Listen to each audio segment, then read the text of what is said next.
Professor Abid Hussain Thangal. നമ്മുടെ സംസ്ഥാനത്ത് നടക്കുന്ന എല്ലാ കുറ്റകൃത്യങ്ങളിലും അപകട മരണങ്ങളിലും മറ്റെല്ലാ പ്രശ്നങ്ങളിലും ഇടപെടേണ്ടുന്ന ഒരു വിഭാഗമാണ് പോലീസ് സേന. സർ, നിലവിലുള്ള അവരുടെ ഒരു സാങ്ഷൻ്റെ സ്ട്രെങ്ത് അനുസരിച്ച് ആനുപാതികമായി പോലീസ് സേനയിൽ എണ്ണം കുറവാണ് എന്നാണ് എൻ്റെ അറിവ്. 12,000-ഓളം ആളുകളുടെ വേക്കൻസി ഇപ്പോഴും നിലനിൽക്കുകയാണ്. ഇപ്പോൾ എൻ്റെ മണ്ഡലത്തിൻ്റെ കോട്ടക്കൽ വളാഞ്ചേരി അടക്കം 40-30 പോലീസുകാരാണുള്ളത്. അവിടെ ഒരു 100 പോലീസുകാർ വന്നാൽ പോലും അവിടുത്തെ പ്രശ്നങ്ങൾ പരിഹരിക്കാൻ കഴിയില്ല. സർ, 1982-ൽ MK ജോസഫിന്റെ നേതൃത്വം നടന്ന ഒരു കമ്മീഷൻ റിപ്പോർട്ട് അനുസരിച്ചാണ്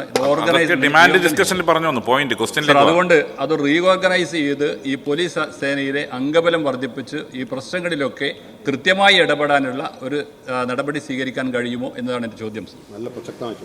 ബഹുമാന്യായ അംഗം ശരിയായ ഒരു കാര്യമാണ് ചൂണ്ടിക്കാണിച്ചിട്ടുള്ളത്. പോലീസിൻ്റെ അംഗബലം കഴിയാവുന്നത്ര വർദ്ധിപ്പിക്കാനാവണമെന്ന് തന്നെയാണ് സർക്കാരും ഉദ്ദേശിക്കുന്നത്. ആവശ്യമായ നടപടികൾ നമ്മുടെ മറ്റ് സാഹചര്യങ്ങൾ കൂടി പരിശോധിച്ചുകൊണ്ട് സ്വീകരിക്കുന്നതാണ്.